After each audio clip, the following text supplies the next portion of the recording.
Hey, welcome back to my Backyard Railway THB line. Today I want to be talking about the molds I made to make my cement castle. These are some of the molds. Each mold here I have is for different sections. This is for a stone walkway. What I did was I made it out of latex, a rubber latex. It's like a paint that you can use. You paint it on the object you want to make a mold of,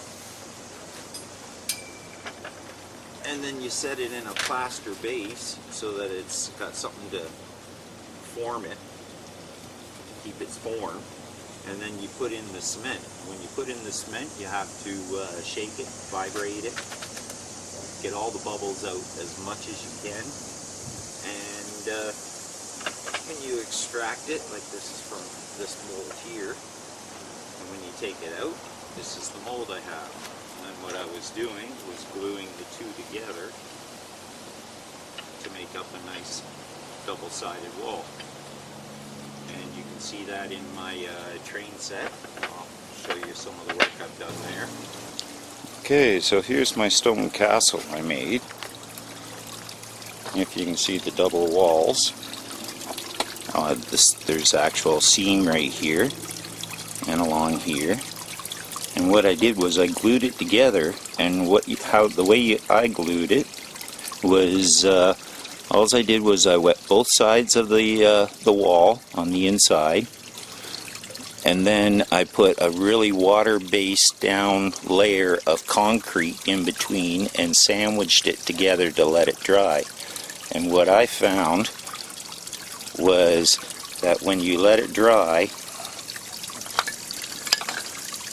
the cement is absorbed into the pores of your cement mold, gluing it together. Now you can see where some of it has started to separate on me, and a couple of them have separated on me, but that just adds to the authenticity of it being broke down and deteriorating. And this big castle over here, you can see I glued it all together on the inside corners, and that's how this was all glued together.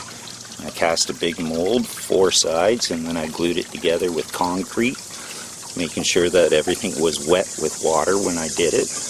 They do have a chemical that you can put on the concrete to make it stick and glue better, but this works really good. I've had a few mishaps, but that just, again, it looks like a medieval castle that's all been deteriorating over years. Here's a bridge I made. This again was all cast and then glued together the concrete way. Had a few problems like right here, but don't touch it and it looks good. And I've done all my castle walls and retaining walls for the track. This one over here, and then I got the one over on the other side.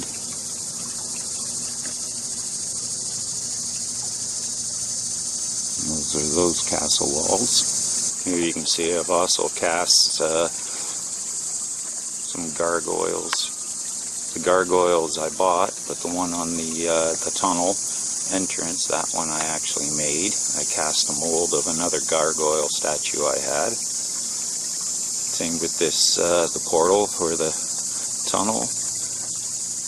Cast that. It was all from one of my son's toys.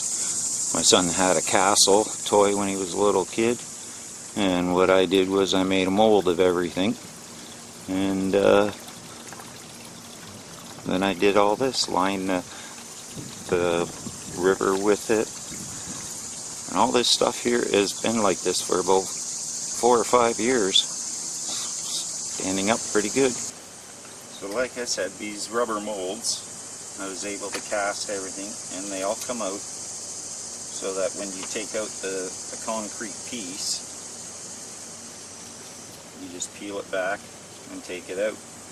And these molds I've used over and over again, and I've had them for quite a while and they're still standing up. Some of them I've made but haven't used for anything. projects down the road.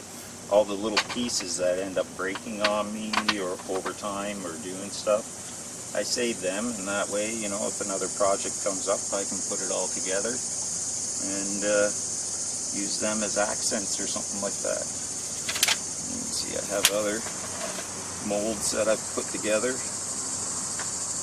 They're just, again, rubber latex. Buy a bottle of that rubber latex, and like this is all one bottle. This is my big castle piece over here. And I just use the rubber latex, and something else I use is plasticine.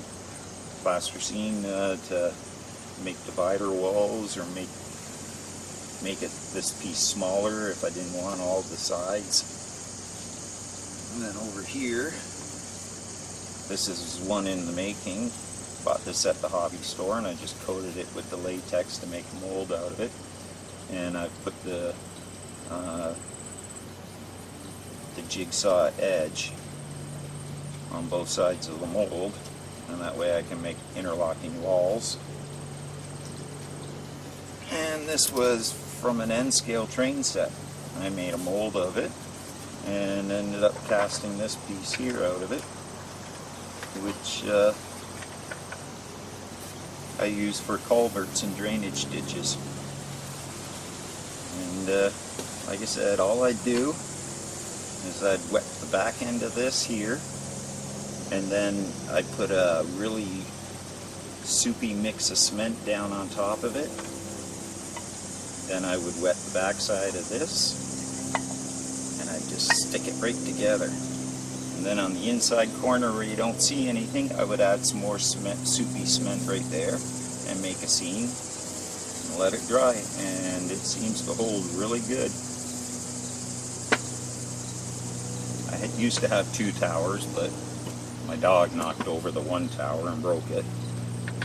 But that's my video on the concrete work for my train set.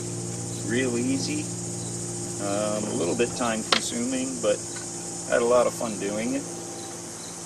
Each of these molds, they're probably about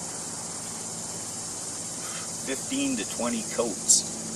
Put one coat on, a clear coat, nice thin clear coat on, let it dry, put another coat on, let it dry, and you just keep going about 15 to 20 times till you think it's thick enough. A little trial and error, and but the end result works out pretty good. And you can use it over and over again. That's what I like about it. So, there you are.